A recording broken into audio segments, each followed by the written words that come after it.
If you have a living trust or you're thinking about creating one, stop what you're doing. Because one wrong decision, just one asset placed in the wrong way, can cost your family thousands of dollars, delay inheritance for months or even years, or completely cancel the benefits you thought your trust would give you. And here's the scary part.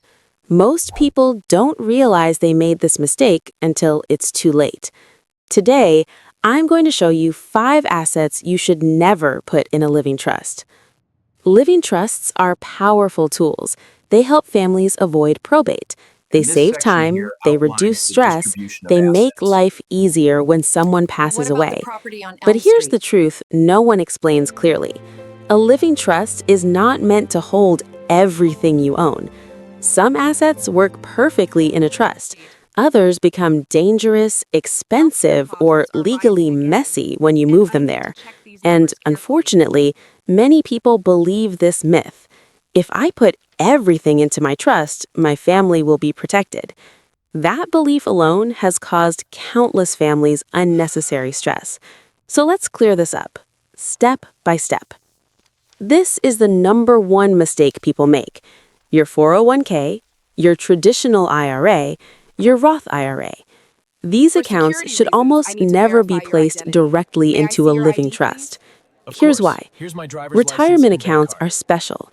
They already have built-in beneficiary rules governed by federal tax law. When you move a retirement account into a trust as the owner, several bad things can happen. You What could you do next accidentally could have trigger serious immediate taxation. consequences. You could lose tax-deferred growth. You could break required minimum distribution rules.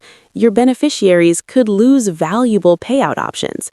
In simple words, you turn a powerful tax-advantaged account into a financial headache.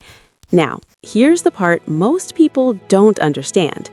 You can still involve your trust with retirement accounts, but as a beneficiary, Based on your not current as the owner. portfolio and long-term Ownership goals, and this adjustment beneficiary seems fair. designation are I not understand the the same reasoning, thing. but it feels like a Wrong move significant here shift. equals IRS problems. Yes, technically, you can put a checking account into a trust, but should you? I Most of the time, understand, but this no. is the third time I'm Your calling main about this checking issue, and account it's is where still not your bills are resolved. paid, Can you your please debit connect me card is to a linked, your supervisor? subscriptions run, your mobile apps connect. Once you move that account into a trust, everything changes. Banks may require additional paperwork, debit cards may stop working properly, family members may face delays accessing funds during emergencies. Imagine a spouse or adult child needing money immediately, but the bank says, "We need trust documents first." That delay alone can create chaos. A smarter strategy: keep your daily use checking account outside the trust. Move excess savings or long-term funds into trust-owned accounts instead. Simple, clean, safer. This one surprises people. Cars, motorcycles, boats, recreational vehicles. In most cases, these do not belong in a living trust. Why? First, liability.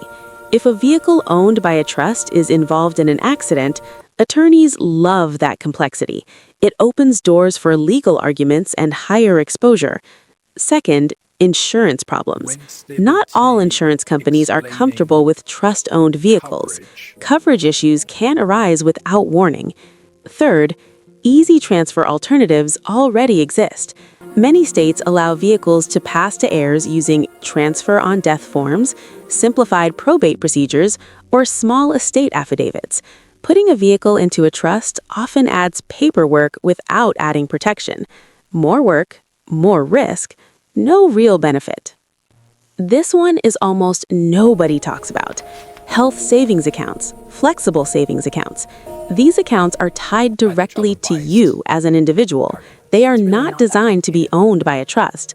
Trying to transfer them into a living trust can result in immediate taxation, account termination, loss of tax-free medical benefits. In some cases, the entire account becomes taxable overnight. The correct approach: name beneficiaries properly. Let these accounts pass outside the trust. Simple decision, huge difference. This mistake alone has cost families tens of thousands of dollars. Not all insurance belongs in a living trust. Life insurance, disability insurance, long-term care policies. These policies are built to pay named beneficiaries directly. When you place them into a trust incorrectly, claims can be delayed, payments can be complicated, disputes can arise, processing times increase. Insurance companies are optimized for beneficiary payouts, not trust ownership. In many cases, beneficiaries receive money faster and cleaner without a trust involved. There are exceptions, but for most families, beneficiary designations work better. Here's what makes this so dangerous. Once an asset is placed incorrectly into a trust, fixing it later can be expensive, complicated, or legally impossible. Estate planning mistakes don't always show up immediately. They show up when your family is already grieving. That's why smart estate planning is about strategy, not moving everything blindly. Living trusts work best for real estate, non-retirement investment accounts, valuable personal property, and assets that would otherwise go through probate. Used correctly, a trust is powerful. Used incorrectly, it creates chaos. A living trust is not about control. It's about clarity. It's about simplicity. And most importantly, it's about protecting the people you love. Avoiding these 5 mistakes could save your family time, money, and stress. If this video helped you avoid even one mistake, like this video, subscribe for simple estate planning guidance, and comment below. Do you already have a living trust, or are you planning one?